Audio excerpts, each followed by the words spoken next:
Welcome back, ladies and gentlemen. Today I'll be showing you how to get any file from your computer to any other device.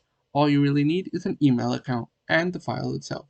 So as you can see here, I have some of these files right here, some short stories and a quick clip. So what you want to do is compose, type an email to yourself, your own email, and then subject as PDF, for example, or whatever. And you can simply drag and drop files into there. All right.